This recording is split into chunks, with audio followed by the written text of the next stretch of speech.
Greetings, I'm Neil, and this is my amazing wife, Noeleen. We lead the church in Port Elizabeth. The church is now about 31 years old, and it was established somewhat differently to other churches. And it started really with Noeleen's conversion in Cape Town, which she will share with us. Hi everybody. So my sister and her husband became disciples in Cape Town shortly after the church was planted there. That was at the end of 1989. They were baptized into Christ, and immediately my sister reached out to me. She started sending me some of the Bible studies, and when I went down to Cape Town to visit them in the June holidays of 1990, I studied the Bible there. And it was there that I made Jesus Lord. I was baptized into Christ on a Friday evening, and I flew back to Port Elizabeth on the Saturday. As Neil says, you know, we see that God was really the one who decided that there would be a church in Port Elizabeth, because it wasn't planted in the normal way that churches would be planted. Obviously, there's a lot that I've forgotten through the years, especially the timelines. But church was in my home. I was the only disciple as part of the ICOC in Port Elizabeth at that time.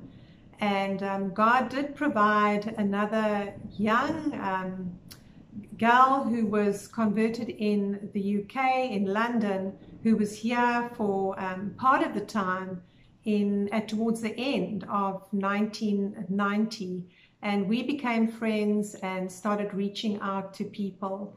So Marissa, who's a faithful sister as well, she was converted right at the beginning of 1992 in a very similar way to me, also on holiday in Cape Town, where she was asked to study the Bible by friends. And she can remember that she was the 8th disciple who became a part of our little group in Port Elizabeth. And she remembers that we were meeting in my home. We were especially taking the Lord's Supper together. That was really, really special for us. We were a very young group, especially most of the conversions had been young people. And we also started receiving sermon tapes from Cape Town, who sent them to us. Prior to that, my sister had handwritten every sermon that there was, every midweek that there was, and she'd sent these to me to encourage me. And every opportunity I got, you know, when we went down to Cape Town, I would go to the services and get encouragement. And there were a lot of brothers and sisters at that time who got to hear about me and who would write me letters to encourage me. And it was really just my deep convictions and God's Spirit who continually convicted me, that kept me faithful, especially during those, you know, first years when it was difficult, because Neil didn't understand this decision I'd made. And so we certainly had some conflict over the decision I'd made. I'm really grateful, though, that God kept me faithful during that time. I do remember a very special time, which was probably either towards the end of 1992 or 1993, I can't remember specifically, but we were meeting in a school foyer, and we hit 12 disciples, which was so encouraging for us. You know, we were now the number of the apostles, and we had a dream to be able to, at some stage, fill that hall. And it's amazing how many years later we actually did go back to that school, and we did go into the hall, and we didn't quite fill the hall, but we substantially filled some of it, and we certainly would not have been able to fit into the foyer anymore. So at that stage, when we were in the foyer, you know, it was really just very exciting for us. We met together and encouraged one another. We were certainly very mission-minded, and we started having women's days and things like that. So many wonderful memories over those years. And I see how God was really molding me in those years and deepening my conviction at that time while Neil was still trying to figure out whether this was something he wanted to do. Obviously, I cried out to God a lot during that time. I reasoned with God. I really prayed so much for Neil and for our family, especially because obviously I knew my children were important. I wanted them to be disciples as well. And I knew Neil and I being partners in the gospel was something that was really going to help them. So I was so deeply grateful and blown away when Neil was baptized into Christ. But that is his story to tell. Right. Yeah, Noeleen had a super quick conversion. I had a super long one. She took days, I took years, 7 years in fact. Yeah, and you know, I could tell a very long story, but essentially I was loved into the family. I saw relationships, especially between the men, that I desired. I didn't know how to do relationships. Still learning, I guess. But just to see, firstly, a very diverse church impacted me big time. This was 24 years ago. Yeah, you know, it was very unusual to see multicultural sort of churches. So that blew me away. There were a few men in particular that reached out to me that made a huge difference. David Peden, some of you might know, he came through from Cape Town. Very relatable, really reached out to me, became a good friend. And then I do want to mention Lulama Kabingesi, Nomteto's late husband. He led the church here for a while, and we built a great friendship. We would exchange stories when I was in the defense force and he was in the police force under the days of apartheid, and his amazing grace and forgiveness towards the oppressors back then really blew me away. We became great family friends. Yeah, that certainly had a huge impact on me. He sadly died, passed on much too young, but when he died, that actually convicted me more to make Jesus Lord. Such was the impact he had. There were other things going on with my career. I struggled to make Jesus Lord. I pretty much worshipped my career and, you know, qualifications and education and being, kind of a senior guy in my company. But thankfully, with Noeleen's prayers that I only heard about afterwards, I was able to make Jesus Lord. Noeleen, just very briefly, she actually prayed that God would humble me. He did that big time. He took my health away from me in my late 30s. Had a minor heart attack, suffered from high anxiety syndrome. But in hindsight, I'm really grateful that Noeleen did pray that prayer. Then, you know, various people came to lead the church in PE, including the Ficks, Rod and Linda Fick, who had a huge impact on the church. Lulama probably had the greatest impact, making me a disciple, getting me to the waters of baptism, although he wasn't present to witness that. Rod Fick continued to make me a disciple. I learned such a lot from him, just his love for people, how to do relationships. Rod also sadly passed on tragically, much too young. And that's when, Noeleen and I really took the baton of leadership, church leadership. And that was about 13 years ago. The truth is that Noeleen actually leads the church and I support her, but don't tell anyone. Not true. Okay.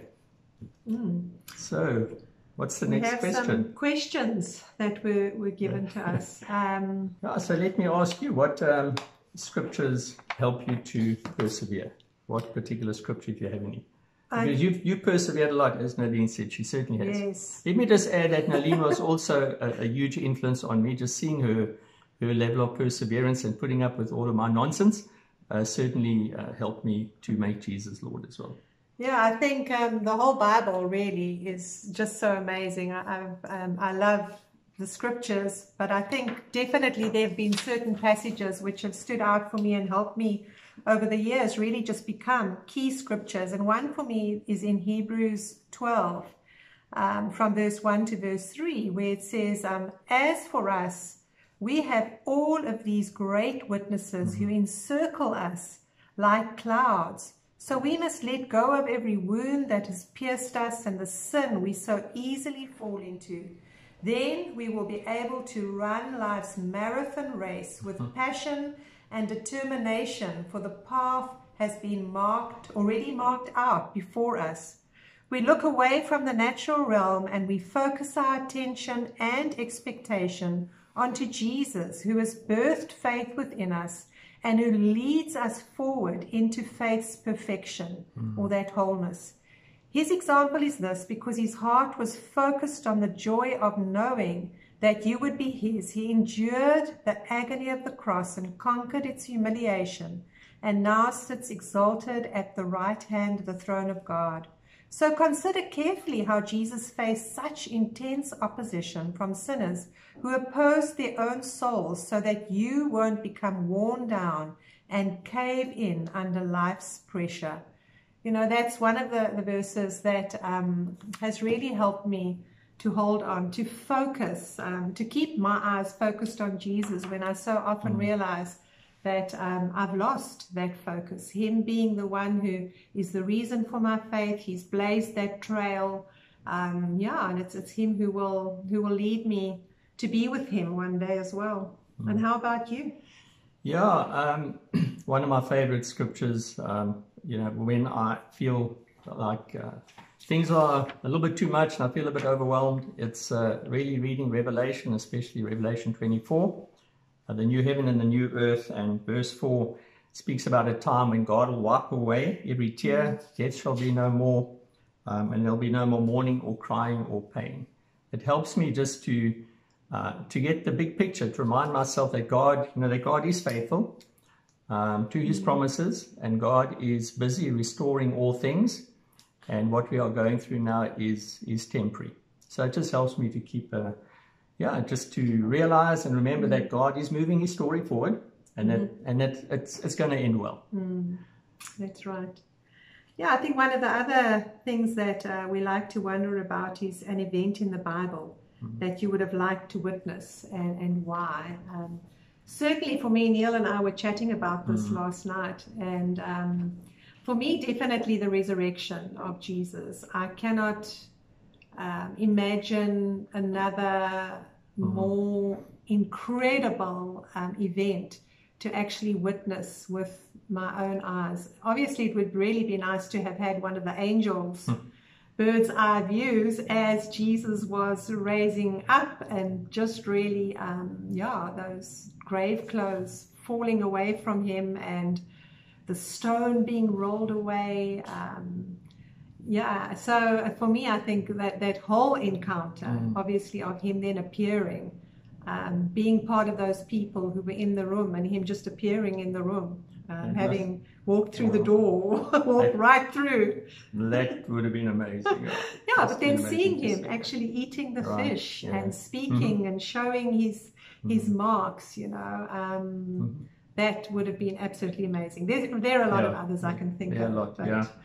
Yeah, I was thinking certainly one of the events I would have loved to witness was the Exodus, just the parting of the Red Sea. How amazing that must have been.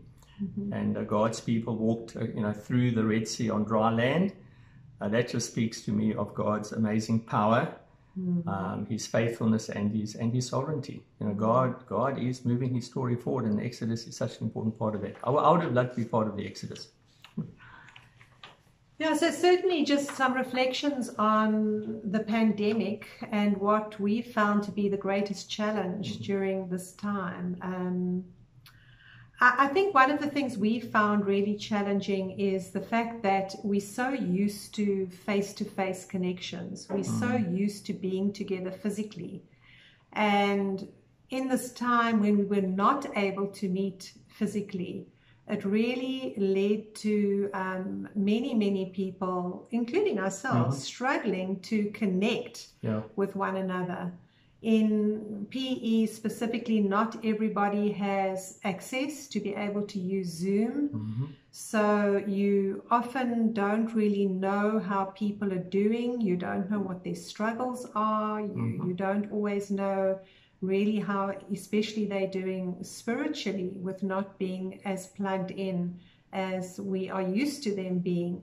So I think that really has been by far the biggest challenge. Thankfully right now we can meet together as a church, which is amazing. But yeah, it's still kind of like now you're sort of picking up the pieces of starting to meet together and pulling people in and trying to encourage those who are afraid still to come out. So it's still definitely challenging, but we see a little bit of light at the end of the tunnel. And I think you put it well. Okay, then finally, why should you come and visit Port Elizabeth? Port Elizabeth has recently been renamed Gqeberha. Okay, we kind of use the two names interchangeably, I guess, but we'd love you to visit Gqeberha for a number of reasons. It is a beautiful city. As we speak to you, the wind is howling outside. The wind's a good thing. It keeps the air nice and fresh and clean. True. But it's a friendly city. I think it's one of the best kept secrets in South Africa. We have lovely beaches, a well-developed beachfront, not over the top. We have a wonderful coastline that is in good condition. And yeah, the people in the city are friendly. The church is regarded by everybody who visits us as being a very family-oriented church. We are close. You know, COVID has affected that, as Noeleen said, to some extent, but we are still a close-knit group. We're a smallish group, and we really cherish and work on relationships. So you'll be very welcome if you had to visit us. We are grateful for you who have visited us over the years. We miss those times when the singles would come through on campus from Cape Town and Joburg and Durban, and we do look forward to you visiting us again. That's right. But yeah, I think just as you look at our church and our needs as well, we are still a small church, a relatively small church with about 70 members, certainly relative to the size of our city.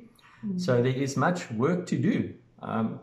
Yeah, the harvest is plentiful and the workers are few. So if you do want to come and visit us for a short visit or an extended visit, you will be most welcome. Absolutely. So yeah, thanks for listening to us, and God bless. God bless. Bye.